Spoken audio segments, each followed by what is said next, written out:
કે non metric છું. બીજું શું કર, પછી શું કર્યું તો કે ત્યાં એક બિહારમાં એક યુનિવર્સિટી છે ને, એમાંથી એક ડિગ્રી મળે છે ડોક્ટરની, લઈ આવ્યો. ઓફિશિયલ તો આ ઓફિશિયલ ડિગ્રી છે, તમને ખબર છે એવી બધા ડોક્ટરો જ કહેવાય. પછી તમે પૂછો શેમાં ડોક્ટર, એટલે પછી પોલ પાદરી થાય, ઇન્જેક્શન પકડતા ના આવડતું હોય. અચ્છા, તો તારું કેવું ચાલે છે? તો કે આપણે આટલી કમાણી છે. તો કે શું વાત કરસ, મેં તો કાર્ડિયોલોજી નું કર્યું, FRCS કર્યું, વિદેશ ગયો તો એટલી કમાણી નથી, ને તારી એટલી કમાણી કેમ? રહસ્ય તો કે ચાલ આપણે જઈએ રેસ્ટોરન્ટમાં ચા પીતે પીતે. રહસ્ય કહ્યું તો હું શું કરું છું કે બહાર બોર્ડ લગાવ્યું છે કન્સલ્ટન્ટ ઓફ ધી કન્સલ્ટન્ટ્સ. કન્સલ્ટન્ટોનો ઉપર કન્સલ્ટન્ટ. હું વિઝિટિંગ કાર્ડો રાખું છું મુંબઈના 100 ડોક્ટરોના. દાદા કે તમે જઈને કહો ને કે માથું દુખે છે, એટલે સીધો હું જોઉં doctor Sarvesh Vora, neurologist, east Prasad, block number 11, Andheri east, phone number લ્યો. તો મારો સેક્રેટરી એના પાસેથી 400 રૂપિયા લઈ લે. કેમ? તો કન્સલ્ટન્ટ કઈ દવા ના આપે, એ તો કહે કે તારે શું કરવાનું, પ્રિસ્ક્રિપ્શન, જ્યાં ફલાણા પાસે જા તને મટી જશે. અચ્છા, પછી કોઈ પેટ દુખે ને આવે તો કે બીજો વિઝિટિંગ કાર્ડ કાઢું. શું લખ્યું છે અંદર? ગેસ્ટ્રોએન્ટેરોલોજિસ્ટ. નામ શું? તો ડોક્ટર ફતેહ મહમદ જમાદાર. ક્યાં સરનામું? તો વેલે પાર્લે ઈસ્ટ. લો વિઝિટિંગ કાર્ડ. પેશન્ટ કહે છે કે ભાઈ શું આને શેના પૈસા? તો કે મેં તને તે કહું ને તને તકલીફ છે ને મેં તને રસ્તો બતાવ્યો. સાહેબ, અમારું બધાનું આવું કામ છે, અમે તમને દવા નથી આપી શકતા. આ દવા તો અંદરથી પ્રગટે છે, એ તમારી પોતાની વ્યથાને તમારા પોતાના મંથનમાંથી પ્રગટે છે. બાકી ધર્મ ઉપરના ભાષણો એ કન્સલ્ટન્ટ ઓફ ધી કન્સલ્ટન્ટ સિવાય બીજું કશું નથી. યુ હેવ ટુ સફર યોરસેલ્ફ. એ વ્યથા સિવાય કાંઈ પેદા ન થાય. અને એટલા માટે ગોપી ગીત એ વ્યથાનું ગીત હોવા છતાં પણ આનંદનું ગીત છે. ગીતા એ સહેલાઈથી જીવનને ગીત ગાતું કરતી નથી. એમાં તો બધું છોડવાની વાત છે. અને છોડતા છોડતા જયારે આનંદ થાય ત્યારે સમજી લેજો તમારામાં ગોપી પ્રગટી છે. છોડવાનો આનંદ થાય. માં ભૂખી હોય અને છતાં બાળકને જમતી જોઈને એને 32 પકવાન ખાવા જેવો આનંદ થાય. એ થયો કર્મ સંન્યાસ. ફરીથી મારા પ્રિય સર્જકની એક સરસ રચના ગાઈ અને આજના સત્સંગનું સમાપન કરશું.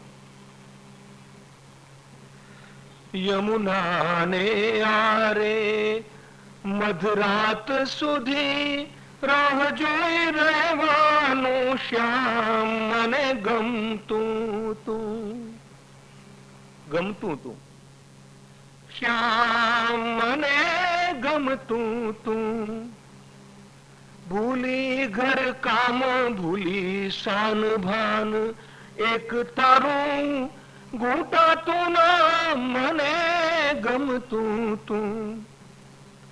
દ્વારકામાં આવ્યા તો જાગતા ને સૂતા બસ વાસુદેવ વાસુદેવ કહેવું. રાજાના વેશમાં ગમતા ગોવાળિયાને જોઈ સદા દૂર દૂર રહેવું.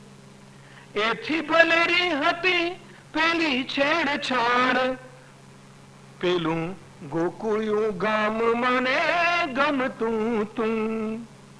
ક્યાંય નથી મોર પીછ કેરું નિશાન, નહીં ગોરસનો ને હવે છલકે. ભૂલી બેઠો છે જાણે સગળા તોફાન, હવે શાણો થઈ માપ મહી મલકે. યમુનાને આરે મધરાત સુધી રાહ જોઈ રહેવાનું શ્યામ, મને ગમતું તું. હરિ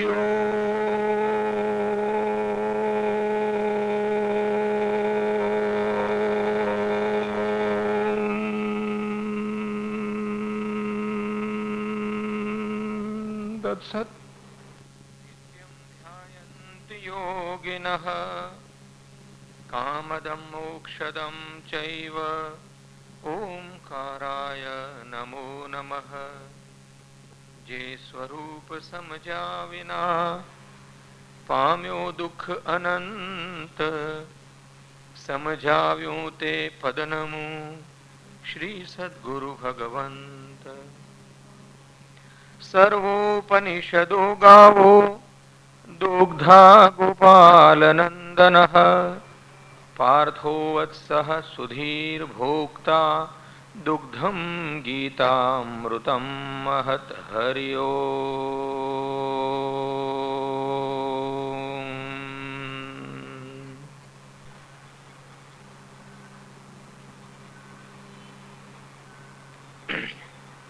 ગીતા અને ગોપી ગીત જેવા અદ્ભુત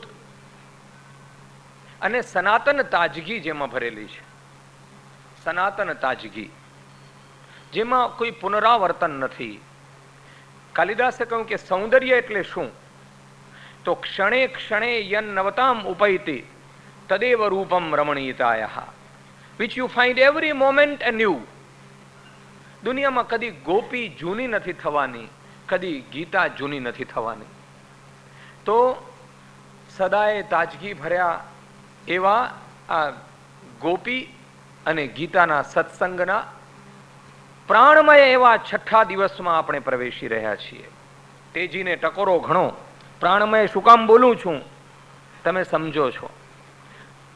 પ્રાણ શક્તિને ઉંમર સાથે સંબંધ નથી. ઘણા એમ સમજે કે પ્રેમપુરી કે સત્સંગાશ્રમમાં જાઓ એટલે પછી દુનિયા છોડીને આવ્યા એટલે ગરીબડા દિવેલીઓ ડાચું કરીને બેઠા. નહીં નહીં નહીં નહીં નહીં.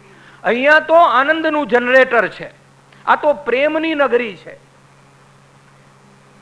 એમાં તો રૂવાડે રૂવાડે પ્રેમ અને પ્રાણ પરમાત્માના જાગવા જોઈએ.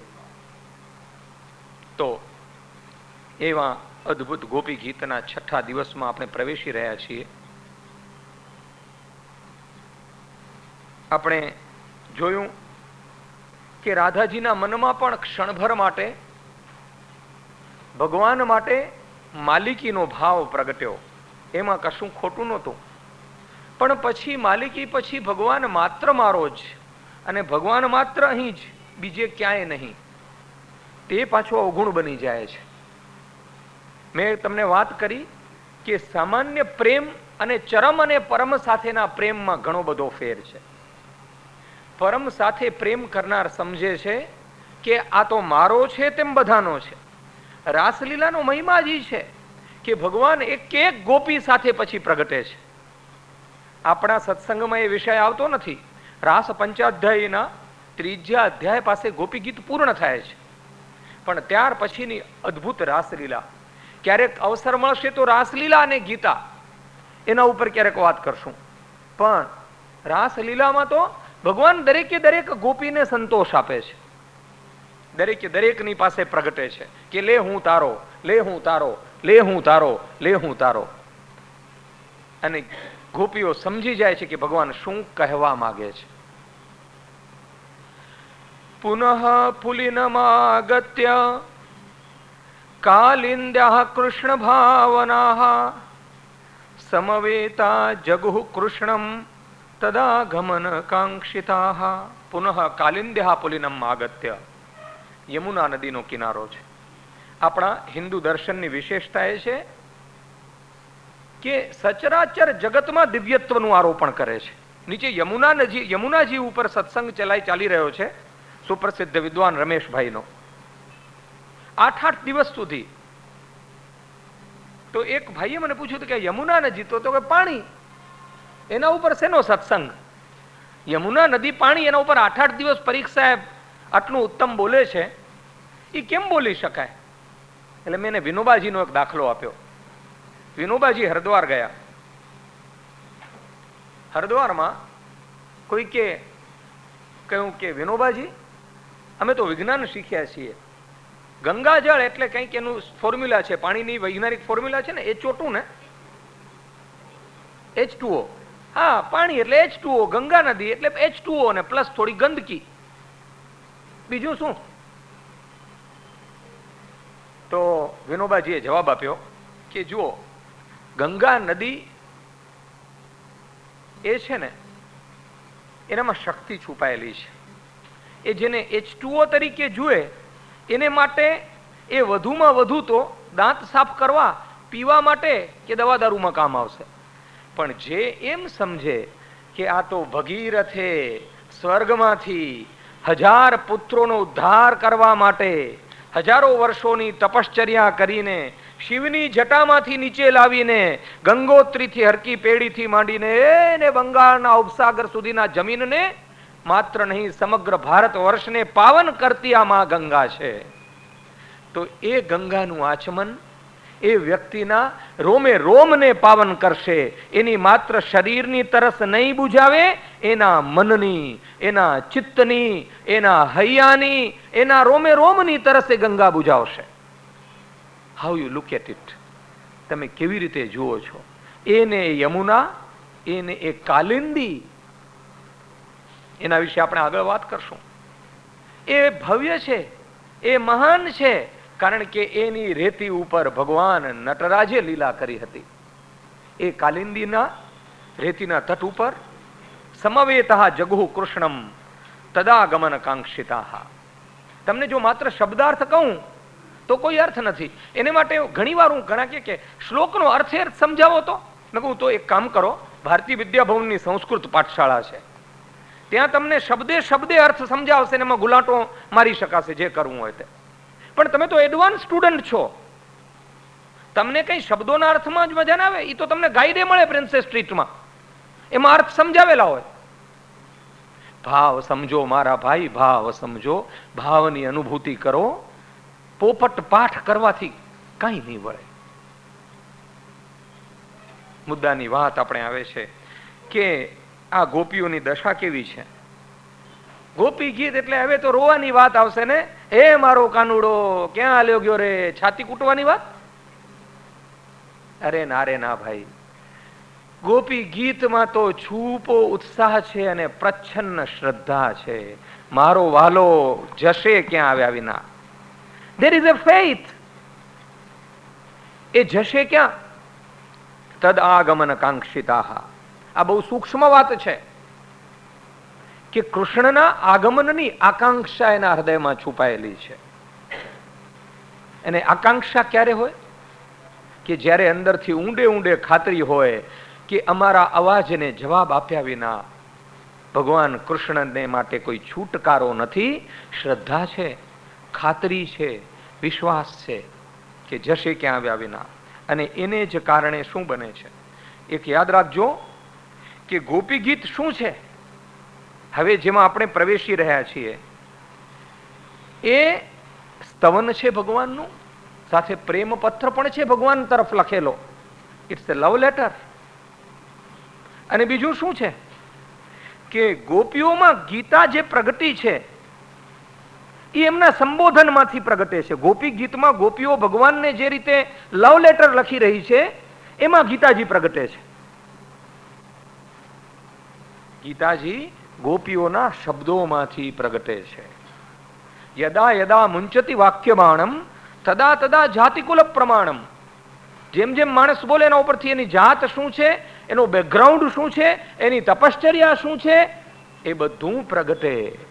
અને ગોપી ગીત એટલા માટે અદ્ભુત છે, જેમાં આજે આપણે પહેલી વાર પ્રવેશી રહ્યા છીએ. હકીકતમાં અત્યાર સુધી તો આપણે પાવન થયા. આપણે ત્યાં હિન્દુઓમાં પૂજા થાય ને એના પહેલા અવભૃત સ્નાન થાય, ખબર છે? કોઈ સાંભળ્યું છે કે નહીં? ખાસ પ્રકારે સ્નાન થાય. ન્યાસ વિધિમાં અંગૂઠાને ટચલી આંગળીથી માંડીને રૂવાડાને પવિત્ર કરવાની માનસ ભક્તિની ભાવના થાય.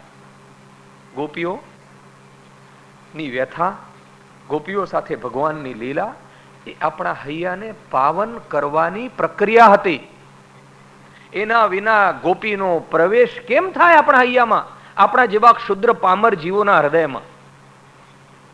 ગોપી ગીતમાં, ગોપીઓના ઉચ્ચારોમાં, ગોપીઓ જે રીતે ભગવાનને બોલાવે છે એમાં ગીતાજી અદ્ભુત રીતે પ્રગટે છે.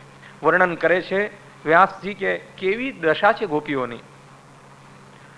તન્મનસ્કાસ્તદાલાપાસ્તદ્વિચેષ્ટાસ્તદાત્મિકાઃ તદ્ગુણાનેવ ગાયન્ત્યો નાત્મા ગારાણિ સસ્મરુઃ.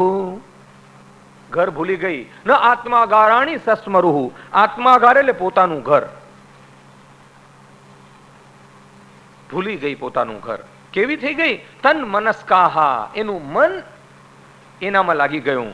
તદાલાપાહા, એની વાણી એમાં કૃષ્ણ કૃષ્ણ કૃષ્ણ કૃષ્ણાત પરમ કિમપી તત્વમહમ ન જાને, એના સિવાય બીજું કશું નહીં.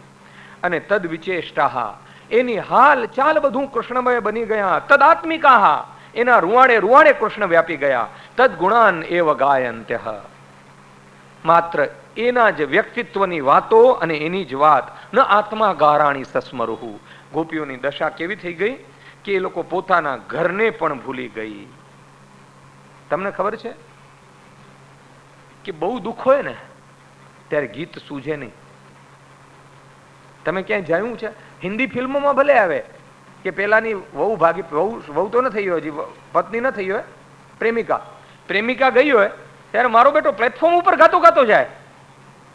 આપણે તો 30 વર્ષ થયા પિક્ચર જોયે, એ જોયું નથી એવું કઈ કોઈ. પેલી કારમાં જતી હોય તો ટ્રેનના ડબ્બા ઉપર નાચતો ને ગાતો હોય. મને તો કે તને દુઃખ થાય છે ને તું આ ગાણા ગાય છે? આ ખેલ, અને પાછું ઓર્કેસ્ટ્રા સાથે હોય. કોઈ દુઃખી માણસ જ્યારે ગીત ગાય ત્યારે નવાઈ લાગે ને.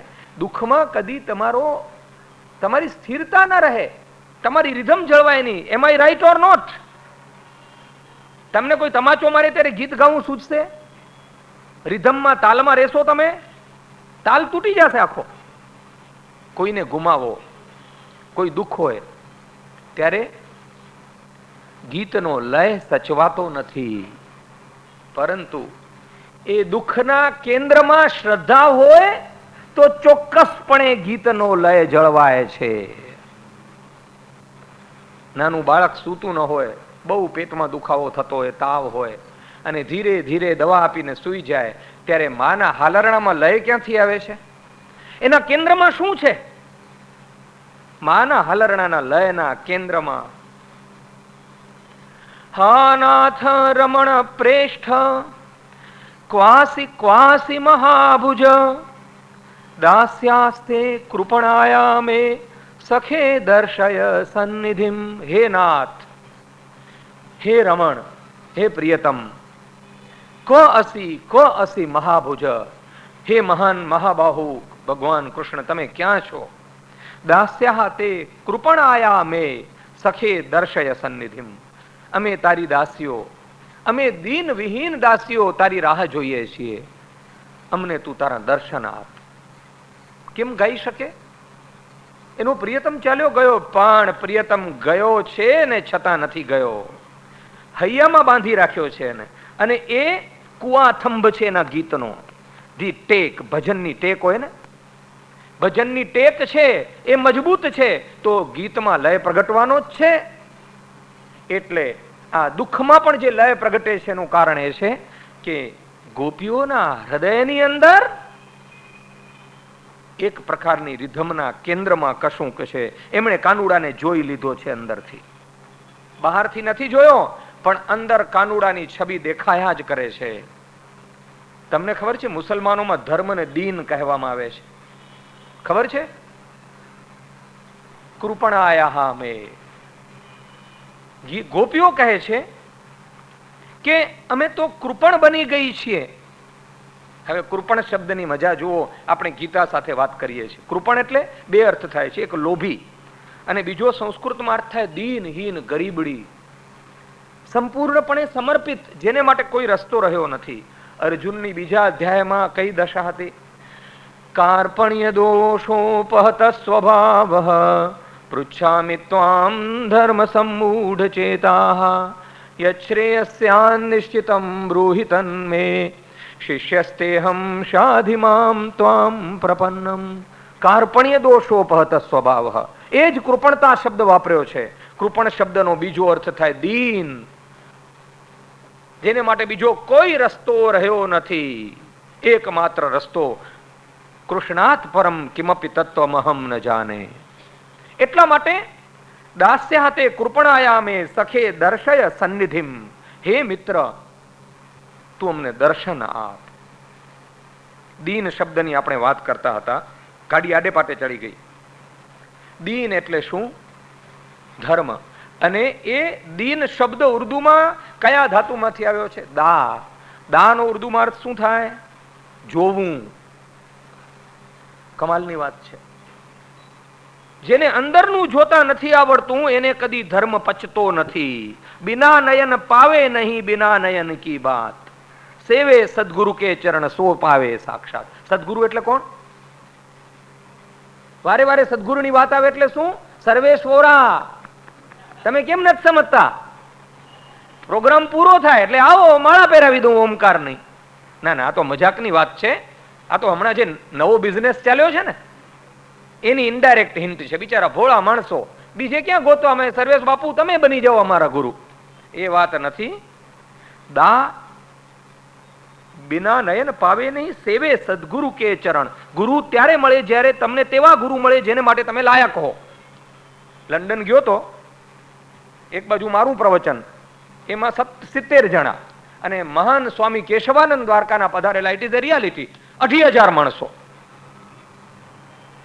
જેવા તમે તેવા તમને ગુરુ મળે. તો પછી you get the friend you deserve. જેવી તમારી રુચિની કક્ષા એવા તમને વક્તા મળે, અને જેવી તમારી તૈયારીની કક્ષા એવું તમે ગોપી ગીતને માણી શકો. જો માત્ર શબ્દાર્થ જોવા જશો તો ગોપી ગીતમાં શૃંગાર અને સંસ્કૃત શબ્દો સિવાય બીજું કાંઈ હાથમાં નહીં આવે. ઠન પાલ મદન ગોપાલ. પણ જો હૈયું ખુલી ગયું હશે, હૈયામાં ક્યાંક ભગવાનનો પ્રેમ પેદા થયો હશે, ક્યાંક કુદરતની થપાટ લાગી હશે, ક્યાંક તમાચો લાગ્યો હશે, તો ચોક્કસપણે હૈયાના ખેડાયેલા ખેતરમાંથી દૃષ્ટિ ખીલશે. આગના ચક્રની આંખ ખુલશે. દિવ્યમ દદામિ તે ચક્ષુઃ પશ્યમે યોગમૈશ્વરમ. ભગવાન કહે છે કે તે તારામાં મારા માટેનો દીન ભાવ પેદા થયો છે, મારા માટેનો સમર્પણ ભાવ, એટલે હું તને ત્રીજી આંખ આપું છું. ત્રીજી આંખ એમ કોઈ હોલસેલમાં મળે નહીં. હોલસેલમાં ત્રીજી આંખ ન મળે. ત્રીજી આંખ તો લાખોમાંથી કોઈક એકને મળે. કોમ્યુન ઉભા કરવાથી પણ ત્રીજી આંખો કોઈ ટોળામાં મળતી નથી. ભગવાને જે વાત કરી કે સખે દર્શય સન્નિધિમ, ગોપીઓ કહે છે કે અમને તું તારા દર્શન આપ. અને આની સાથે આ શ્લોકની સાથે ગોપી ગીતનો પ્રારંભ થાય છે. હવે તમે પ્રારંભ જુઓ, તમે શું અપેક્ષા રાખો છો? એ કાનુડા રે, એ મરી ગઈ રે, તું તો કેવો નીકળ્યો, અમને બરબાદ કરી નાખી, એમ બોલે? શું બોલે છે સાંભળો. The way it starts. જયતિ તેધિકમ જન્મના વ્રજઃ શયત ઇન્દિરા શશ્વદત્રહિ દયિત દૃશ્યતામ દિક્ષુતાવકાહ ત્વયિ ધૃતા સવઃ ત્વામ વિચિન્વતે. જયતિ તેધિકમ જન્મના વ્રજઃ શ્રયત ઇન્દિરા શશ્વદત્રહિ દયિત દૃશ્યતામ દિક્ષુતાવકાહ ત્વયિ ધૃતા સવઃ ત્વામ વિચિન્વતે. પેલો જય કોનો બોલાવ્યો છે? એની દૃષ્ટિની વ્યાપકતા જુઓ. દુનિયાના દર્શનોમાં એક મજા જોવાની છે કે એકમાત્ર હિન્દુ દર્શન એવું છે કે જેણે શરીર અને ધર્મનું સાધન કહ્યું છે. શરીરમ આદ્યમ ખલુ ધર્મ સાધનમ. શરીર એટલે માત્ર આંખ કાન નહીં, આખું વ્યક્તિત્વ, મન, બુદ્ધિ, અહંકાર, ચિત્ત એ તો ભગવાનની બક્ષિસ છે, ભગવાનનો પ્રસાદ છે. એને ગીતામાં ક્ષેત્ર કહ્યું છે. અને શ્રીમદ ભાગવતમાં વૃંદાવનને ભગવાને પોતાનો દેહ કહ્યો છે. શું કહે છે ગોપીઓ? જયતિ તેધિકમ જન્મના વ્રત વ્રજઃ. તારા કરતા તો હે કાનુડા તું તો મહાન છો, પણ આ વ્રજભૂમિ તો તારા કરતા પણ વિશેષ મહાન છે. શા માટે? તે જન્મના, જે ભૂમિમાં તે જન્મ લીધો એની ધૂળ કેટલી મહાન હોય. આપણે યમુનાની વાત કરતા હતા ને, નદી પણ કેવી? યમુના નદીની. અને લાખો રૂપિયા પોતાના પરસેવાના આપનાર વ્યક્તિ, આ વ્યાખ્યાનમાળા શરૂ કરનાર વ્યક્તિ, વ્યાસપીઠ ઉપર બેસેલી વ્યક્તિને હાર પહેરાવે. એ કોને હાર છે? સર્વેશ વોરા નામના હાડમાંસના શરીરને? સાહેબ, એટલે મને એક ભાઈ કે તો તમે સર્વેશભાઈ ફૂલાઈ જતા હશો ને, કૃષ્ણકાંતભાઈ હાર પહેરાવે એટલે મોટી વાત. સાહેબ હું ફૂલાઈ જાઉં છું, પણ કારણ એક બીજું છે. અરે સાહેબ, અમે ટપાલી છીએ ભગવાનના. કોના ટપાલી છીએ? જેવા તેવાના ટપાલી નથી. આ હાર પહેરાવાય છે ભગવાનના ટપાલીને પહેરાવાય છે. એનું ગૌરવ ન હોય અમને?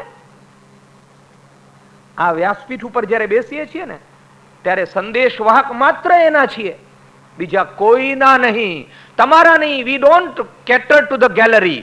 તમને ખુશ કરવા માટેની બીજી વાર નહીં આવતા મને સાંભળવા. અમે તો એના અવાજને ખુશ કરવા બોલીએ છીએ. તો જયતિ તે ધિકમ જન્મના વ્રજ, તે જન્મના વ્રજ જયતિ. વ્રજનો જય જયકાર થાય છે, અને સ્વાભાવિક છે કે જ્યાં તે જન્મ લીધો હોય ત્યાં તો લક્ષ્મીજી વસે જ ને. શ્રયતે ઇન્દિરા શશ્વદત્રહી. ઇન્દિરા એટલે લક્ષ્મીજી. અને લક્ષ્મીજી વૈકુંઠ છોડીને વ્રજમાં આવે તો જાય ક્યાં? જ્યાં લક્ષ્મીપતિ વસતા હોય એના સિવાય બીજું સ્થળ કયું હોય?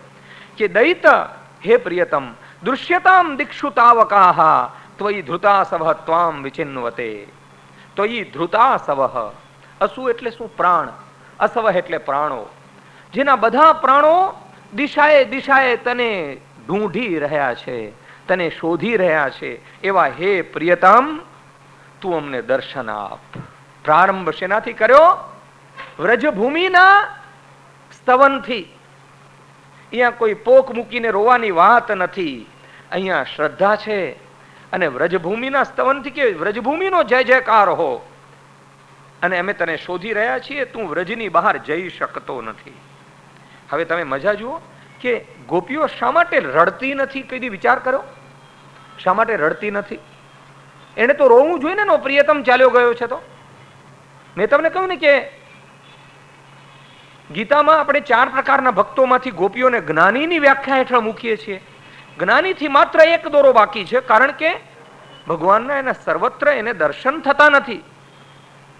પણ અંદર ખાનેથી તો હૈયામાં શ્રદ્ધા છે કે એ કદી જવાનો નથી. બસ તો એના મને જ્ઞાનીમાં ફરક શું? She is convinced at the bottom of heart. આને કારણે જ્ઞાની પૂરી વ્યાખ્યાની સંપૂર્ણ એ નજીક છે. થોડાક વેપારીઓ દરિયામાં મુસાફરી કરતા હતા. દરેક પાસે બહુ કિંમતી વસ્તુ હતી, અને એમાં કોઈ મારા જેવો પણ ભેગો હશે. એની હાથ પાસે ઠૂંઠુનિયું હતું. ઠૂંઠુનિયું ખબર છે ને, સિતાર વગાડવાની. તોફાન આવ્યું મહાસાગરમાં, એટલે બધા લોકો પોતાની કિંમતી વસ્તુઓ ફેંકી વાણમાંથી અને તરતા તરતા કિનારે પહોંચ્યા. પેલો સિતાર વાળો કિનારા ઉપર પહોંચી અને તુનતુનિયું વગાડવા માંડ્યો. વેપારીઓને નવાઈ લાગી. ક્યારે અમે બધા રોઈએ છીએ કપાળે હાથ મૂકીને, અમારું બધું અમે ફેંકી દીધું, અને તું તુનતુનિયું વગાડસ? એટલે પેલો ખડખડાટ હસવા માંડ્યો. પેલો ખડખડાટ હસવા માંડ્યો. શું કામ હસવા માંડ્યો? અનુમાન કરો. ઈ કે તમારી પાસે જે કંઈ હતું તે બહાર હતું, અને તમે ફેંકી દીધું. મેં ક્યાં કંઈ બહાર રાખ્યું હતું કે જેથી મને ફેંકવાની કોઈ ચિંતા હોય કે મને એનું દુઃખ હોય? મારી પાસે જે હતું એ ક્યાં હતું? અંદર હતું, હૈયામાં હતું. અરે ગોપીઓ શેની રડે ભાઈ? એ તો આપણા જેવા, આપણે પ્રિયતમ કે પોતાના વહાલા માટે પોક મૂકીને રડીએ, પણ જેનો પ્રિયતમ અંદર બેઠેલો છે એ કોઈ દી પોક મૂકીને રડે ભાઈ? એનું તો બધું સર્વસ્વ અંદર રહેલું છે, શા માટે રડે? બેઝ કુવા થંભ જેની પાસે છે ને, એનું વહાણ કદી ભવસાગરમાં ડૂબતું નથી. ગોપીઓનો કુવા થંભ અંદર છે. એટલે ભલે ભગવાન અદૃશ્ય થયા છે, પણ અંદર ખાનેથી જાણે છે કે ભગવાન અહીંથી જવાના નથી. ગોપીઓને પ્રકાશ થયો છે, પણ કેવો પ્રકાશ છે? મધ્યાહ્નનો પ્રકાશ નથી, ભળભાખડાનો પ્રકાશ છે. ભળભાખડાના પ્રકાશમાં ઝાંખી ઝાંખી આકૃતિ દેખાય. ભગવાનની ઝાંખી ઝાંખી આકૃતિ ગોપીઓને દેખાય છે, અને એટલો જ એ લોકોના જ્ઞાનિત્વમાં ફેર છે. એટલા માટે હું જો કહું તો એને માટે દર્શન શબ્દ નહીં વાપરું, ઝાંખી શબ્દ વાપરીશ. થોડી થોડી ઝાંખી ભગવાનની થઈ રહી છે. હવે આપણે એને ગીતાના સંદર્ભમાં તપાસીએ. બધા અધ્યાયો આવરી લેવાય એવી સરસ તુલના અહીં થઈ શકે છે. બધા જ અધ્યાયો તમે જો આ કેસેટ સાંભળશો તો કોઈ અધ્યાય ભાગ્યે જ બાકી રહે, કોઈ સિદ્ધાંત ભાગ્યે જ બાકી રહે. એટલી સુંદર તુલના આમાંથી પ્રાપ્ત થાય છે કે ગોપીઓ પહેલા તો પ્રિયતમની લીલાભૂમિની વાત કરે છે. પ્રિયતમનું બધું અમને ગમે, પ્રિયતમનું છે ને, એના ઉપર પ્રિયતમની મહોર છે ને. એવું નહીં કે અમે તો જુઓ અમે રમેશનું ધ્યાન રાખીએ, પછી કઈ જેઠનું ને આનું ને સાસુનું ને એનું અમે ઓછું રાખીએ. એનું જાણે. અરે તારા ભાઈને ઘરે તારી ભાભી આવી આ જવાબ આપશે તો ચાલશે તને? તારા મા બાપ માટે જો આ જવાબ આપશે તો તને ચાલશે? તારું મારું સૈયારું ને મારું મારા બાપનું. ગોપીઓનું એવું નથી. કાનુડા સાથે સંબંધિત બધું જ એને ગમે છે.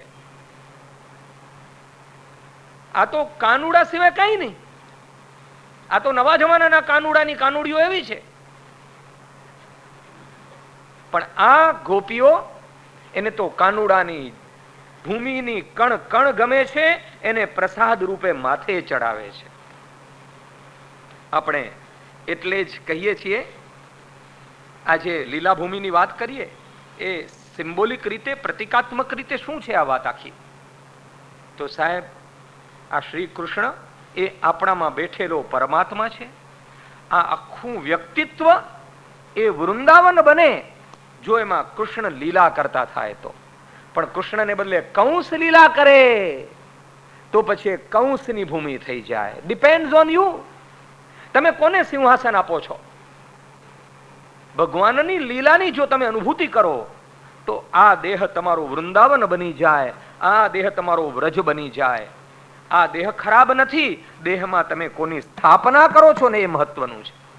ગોપીઓ લીલાભૂમિના વર્ણન કરતા કહે છે કે લીલાભૂમિ મહાન એટલે છે કે તે જન્મ લીધો છે અહીં. કેવી કમાલની વાત કરી દીધી ને. ભગવાને ભાગવતમાં કહ્યું છે, ભગવાને વ્યક્તિત્વની વૃંદાવન સાથે તુલના કરી છે અને વૃંદાવનને પોતાના વ્યક્તિત્વ સાથે સરખાવ્યું છે. તમે વિચાર કરો, તમારામાંથી મને લાગે છે મોટા ભાગના એ વૃંદાવનના દર્શન કર્યા હશે. કોઈ હિન્દુ એવો ન હોવો જોઈએ કે હિમાલય પહોંચો કે ન પહોંચો પણ હરદ્વાર અને વૃંદાવન જે ન જાય. ભલે હું આધુનિક નથી કે જ્યાં ચરણ રૂકે ત્યાં કાશી. ના ના ના ના, આનો પણ મહિમા છે. એ તો કક્ષાની વાત છે કે તમારે ઘરને પણ તમે હરદ્વાર માનો, એ તો જ્યારે માનવાની વાત આવે ત્યારે. પણ આપણા બધાને માટે આ તીર્થભૂમિના દર્શન અનિવાર્ય છે. ભગવાન પોતાના શ્રી મુખેથી ભાગવતમાં શું કહે છે? ઇદમ વૃંદાવનમ રમ્યમ મમ ધામૈવ કેવલમ પંચયોજનમેવાસ્તિ વનમ મે દેહ રૂપકમ કાલિંદીયમ સુષુમ્ણાખ્યા પરમામૃતવાહિની અત્ર દેવાશ્ચ ભૂતાનિ વર્તન્તે સૂક્ષ્મ રૂપતઃ સર્વદેવમયશ્ચાહમ ન ત્યજામિ વનમ ક્વચિત આવિર્ભાવસ્થિરો ભાવો ભવેત્યેવ યુગે યુગે તેજોમયમિદમ રમ્યમ અદૃશ્યમ ચર્મચક્ષુષા. એક એક શબ્દ ધ્યાનથી સાંભળવા જેવો છે. ભગવાને પોતે કહ્યું છે કે ઇદમ વૃંદાવનમ રમ્યમ મમ ધામૈવ કેવલમ. આ વૃંદાવન એ મારું પોતાનું શરીર છે. પંચયોજનમેવાસ્તિ. માણસ 5 ફૂટનો હોય ને, આ 5 યોજનનું વનમ મે દેહ રૂપકમ. આ મારા દેહનું રૂપક છે. કાલિંદી શું છે? આ યમુના શું છે? સુષુમ્ણાખ્યા પરમામૃત વાહિની. યોગશાસ્ત્રમાં આપણી ઈડા ને પિંગલા ને સુષુમ્ણા નાડીઓ છે. એમાં સુષુમ્ણામાંથી જેની પ્રાણ શક્તિ ઉર્ધ્વ ગતિ કરે છે એ વ્યક્તિનું વ્યક્તિત્વ તે મુક્તિને માર્ગે જલ્દી આગળ વધે છે. કુંડલીની જ્યારે જાગૃત થાય ત્યારે સુષુમ્ણા માર્ગે જ્યારે કુંડલીની શક્તિ ઉત્થાન પામે છે ત્યારે વ્યક્તિની રીતભાત, એ વ્યક્તિની વાણી, એ વ્યક્તિના વિચાર, એ વ્યક્તિનું એમ, એનું વિઝન, એના જીવનનું ધ્યેય બધું જ બદલાઈ જાય છે. આપણા વચ્ચે હોવા છતાં આપણા માયનો એ હોતો નથી. સંતોની આવી જ કક્ષા હોય છે. તો કાલિંદીયમ સુષુમ્ણાખ્યા પરમામૃત વાહિની. પરમ અમૃત મારા ઘટમાં વિરાજતા શ્રીનાથજી, જમુનાજી મહાપ્રભુજી, કે મારું મનડું તે ગોકુળ વૃંદાવન, કે મારું મનડું તે ગોકુળ વૃંદાવન, કે મારા પ્રાણ જીવન. મારા ઘટમાં વિરાજતા શ્રીનાથજી, જમુનાજી મહાપ્રભુજી, અહમ બ્રહ્માસ્મિ. અદ્ભુત વાત કરી છે. ક્રિશ્ચિયનો કહે છે કે આઈ એમ એ સિનર, એ વાત નથી. અરે આમાં જે પ્રવાહી છે ને એ યમુનાજી છે, આમાં જે પ્રાણ છે ને એ ભગવાનનો અંશ છે. હવે આવા દેહમાં કંસની પધરામણી થાય, આ ઓટો સજેશન માની લો. ચાલો ઓટો સજેશન, તમે વિચાર તો કરો દિવસમાં એકવાર સવારે ઉઠીને એન્ડ સી ધ ડિફરન્સ. કેટલો બધો તફાવત પડે છે. તો ભગવાન કહે છે સર્વદેવમયશ્ચ અહમ, મારામાં બધા દેવ આવી જાય છે. આપણે કહીએ છીએ ને કે બધા દેવોનો વાસ છે રૂવાણે રૂવાણે. સર્વદેવમયશ્ચ અહમ ન ત્યજામિ વનમ ક્વચિત. આ વૃંદાવનને હું છોડતો નથી, અને દેહની દૃષ્ટિએ આ વૃંદાવનને હું છોડતો નથી.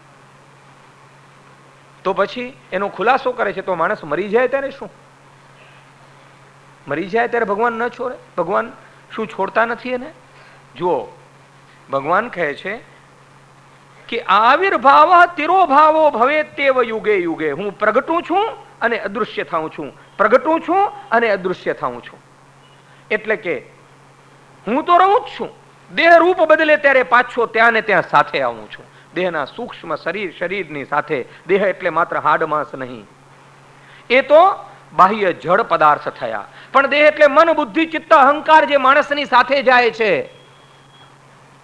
ભગવાને દેહમાં એની પણ ગણના કરી છે કે હું તેની અંદર પરમ ચેતના સ્વરૂપે રહું છું. અને તમે મજા જુઓ, ભાગવતની આ વાત ભગવદ્ ગીતા વિના નહીં સમજાય.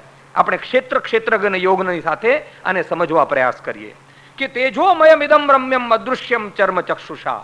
આ વૃંદાવન તમે જે જુઓ છો એ એક, અને મારું જે દિવ્ય વૃંદાવન તે ચર્મ ચક્ષુષી જોઈ શકાતું નથી. એને તો તમે તેજસ શરીરથી જ જોઈ શકો છો. ગોપીઓએ એટલા માટે વ્રજભૂમિની વાત કરી. ગોપીઓ કઈ વાત કરી કે અમારા પ્રાણો, અમારા બધા પ્રાણો તને ગોતી રહ્યા છે. ત્વયી ધૃતા સભ પંચ પ્રાણ. જ્યારે પાંચે પ્રાણો ભક્તિ દ્વારા પ્રેરાઈને પ્રાણાધિપતિને ઝંખે, ત્યારે દેહમાંથી ગોપી ગીત પ્રગટ થાય. આખું સિમ્બોલિક છે. હવે આ વિશ્વ હો કે કોઈ પણ જગ્યાઓ કે જ્યાં ભગવાન પ્રગટ થયા, કે ઘર હોય કે મંદિર હોય, એ વૃંદાવન બની જાય છે. બશર્તે કી પ્રભુ ત્યાં પ્રગટ થવા જોઈએ. આપણે 15મા અધ્યાયમાં પ્રવેશ કર્યાના સંદર્ભ સાથે જ્યારે ગોપીઓ કહે છે કે આ વ્રજભૂમિ ધન્ય છે, ત્યારે 15મા અધ્યાયના સંદર્ભમાં જુઓ, દ્વાવિમૌ પુરુષૌ લોકે ક્ષરશ્ચાક્ષર એવ ચ ક્ષરઃ સર્વાણિ ભૂતાનિ કૂટસ્થોક્ષર ઉચ્યતે. ઉત્તમઃ પુરુષસ્ત્વન્યઃ પરમાત્મેત્યુદાહૃતઃ યો લોકત્રયમાવિશ્ય બિભર્ત્યવ્યય ઈશ્વરઃ. ગોપીઓનો પેલો શ્લોક ગોપી ગીતનો ને શું ફરક છે? વ્રજભૂમિ ધન્ય છે કારણ કે એમાં વ્રજાધિપતિ બિરાજે છે. વ્રજાધિપતિએ જન્મ લીધો. જ્યાં વ્રજાધિપતિ ત્યાં લક્ષ્મી. લક્ષ્મીનો સંસ્કૃતમાં શબ્દ શું છે? શ્રીહી. યત્ર યોગેશ્વરઃ કૃષ્ણઃ યત્ર પાર્થો ધનુર્ધરઃ તત્ર શ્રીર વિજયો ભૂતિર તથા ધ્રુવા નીતિર્મતિર્મમ. 15મા અધ્યાયમાં કહે છે કે